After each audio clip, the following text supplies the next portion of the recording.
경찰청장이 사의를 표명한 상황에서 경찰청장의 거취와는 상관없이 행정안전부는 경찰국 신설을 공식화하고 나섰습니다. 자, 행안부가 비대해진 경찰을 지휘하지 않는 건 직무유기다라고까지 강조를 했습니다. 최근 엄청나게 강화된 경찰의 권한을 보면 경찰은 치안, 경비, 교통, 정보, 수사 등 국민의 일상생활에 밀접하게 연관된 권한뿐만 아니라 수사와 정보 분야는 사실상 독점하는 체제입니다. 지금 이 상황에서 행안부마저 경찰이 알아서 잘 할 것이라고 막연히 기대하면서 손 놓고 아무 일도 하지 않는다는 것은 행안부의 직무유기입니다.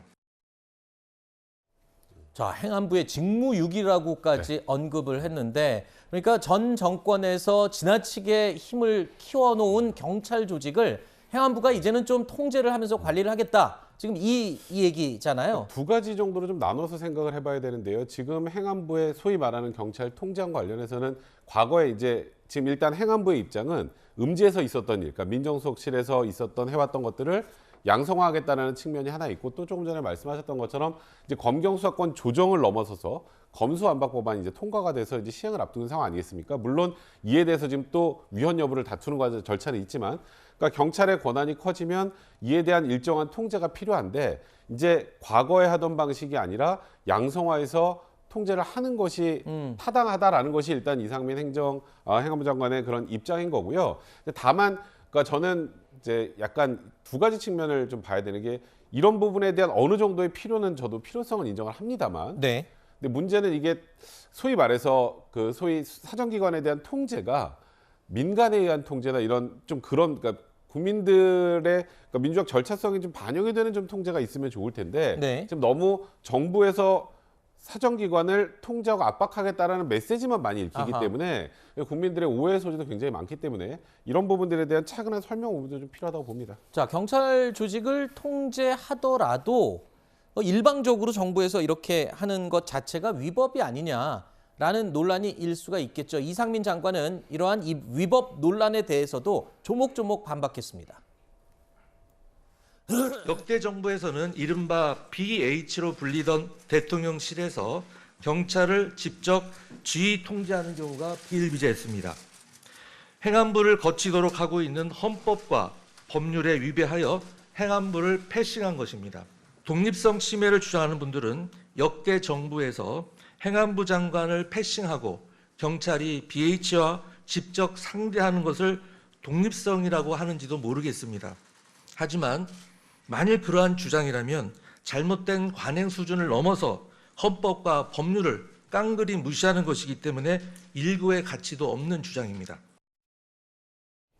그러니까 역대 정부에서는 민정에서 이 경찰을 통제해 왔었고, 하지만 이번 정권에서 민정수석실이 없기 때문에 그러니까 행안부가 제대로 통제를 해야 되겠다라고 지금 얘기를 하고 있어요. 그러니까 요약하면 비정상적이었던 걸 이번에 정상적으로 만드는 것이 아니겠냐, 이렇게 얘기를 하는 것이거든요. 네, 그 문재인 정부 시절에 조국 추미애 박범계 법무부 장관이 발표하는 거라고 이렇게 가정을 하고 생각해 보면 네. 그동안에 검찰이 얼마나 많은 반발을 했습니까? 그렇게 얘기하면 똑같은 논리가 성립되는 거 아니겠어요? 검찰은 그러면 왜 지금 자꾸 독립시킨다고 얘기하고 있어요? 근데 경찰은 통제해야 된다고 얘기하고 있고요. 뭔가 논리가 앞뒤가 안 맞는 얘기를 하고 있는 것 같다, 이런 생각이 들고요. 그래서 저는 뭐 경찰의 권한이 강화됐다, 그러니까 경찰을 통제하는 방안 필요하다라고 하는데 전적으로 동의하고요.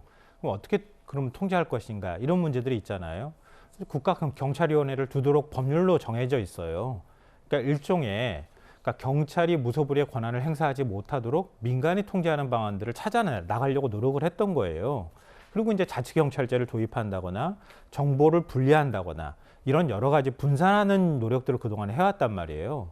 근데 그런 방향으로 가는 게 아니라 그동안에 음지에서 민정수석실이 간접적으로 통제했으니까 이젠 노골적으로 통제하겠습니다, 이렇게 밝히는 게 이게 맞는 얘기인지 잘 모르겠어요. 네. 그러니까 거기에 대해서도 의문이 있고요. 더 우려스러운 점은 뭐냐면요. 검찰은 대통령의 최측근이라고 불리는 한동훈 법무부 장관이 법무부 장관이 임명돼서 검찰총장도 없는데 지휘부 인사 내고요. 그리고 민정수석실도 없애고 인사검증도 법무부 장관한테 다 맡겨요. 그리고 대통령하고 고등학교 후배, 대학 후배한테 사석에서 형님이라고 부르는 사람 장관으로 행안부 장관 앉히고 난 다음에 경찰 통제하겠다고 경찰국 만들어요.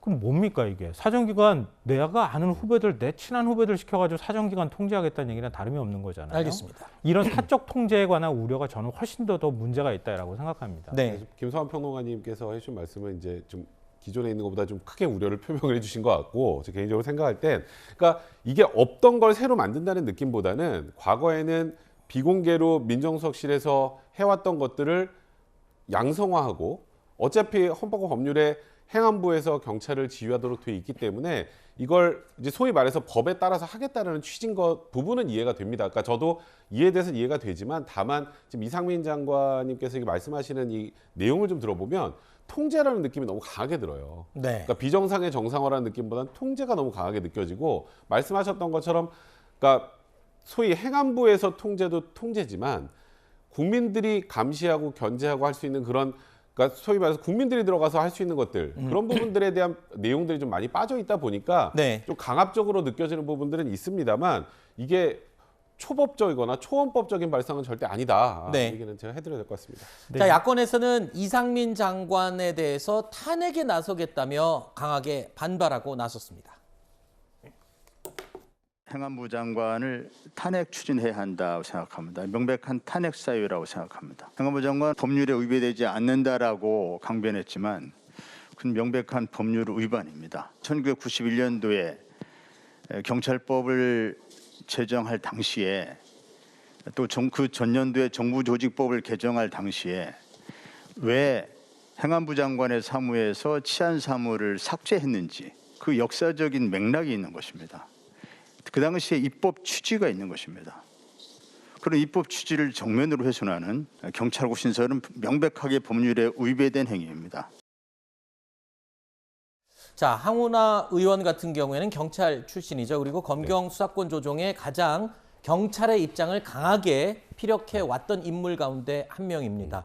자, 경찰의 반발이 당연히 예상이 되는 상황인데, 어떤 분들은 일부는 검경 수사권 조정 때 보였던 검찰의 소위 검란이라고 그렇죠. 했던, 검란이라고 부르던 이 항의, 이 움직임이 경찰에서도 혹시 비슷하게 일어나는 게 아니냐라고 하는데, 대체적인 시각은 그때와 지금은 좀 내용이 다르다, 이렇게 얘기를 하시더군요. 네, 지금 말씀하셨던 것처럼 경찰 내부에서도 꽤 많은 반발이 있고요. 네. 또 반발이 있을 수밖에 없는 상황이라고 생각합니다. 저도 지금 방향이 음성화되어 있는 걸 양성화한다는 좋은 측면이 있지만, 또 나쁜 것은 대외적으로 굉장히 강하게 통제하겠다는 그런 메시지가 많이 느껴지기 때문에 네. 당연히 이에 대해서는 반발할 수밖에 없는 상황이고요. 그래서 제가 굉장히 설득하고 하는 그런 작업들이 더 필요하다고 말씀을 드렸던 거고, 황운하 의원이 이제 장관 탄핵 얘기를 꺼내셨는데, 뭐 물론 민주당의 의석수 가지고 탄핵 소추하고 또 탄핵 발의하고 소추하는 것까지는 충분히 가능합니다. 대통령보다는 아무래도 뭐 정족수 자체가 좀 약하니까요. 근데 현실적으로 지금 이 내무부 장관이 어쨌건 헌법과 법률에 경찰을 지휘할 수 있는 그 내용이 자체가 있기 때문에 이 자체가 법률 위반이거나 하기에는 좀 어렵고요. 그래서 이 부분은 좀 정치적인 그런 메시지로 해석을 하는 게 좋지 않을까 싶습니다. 네.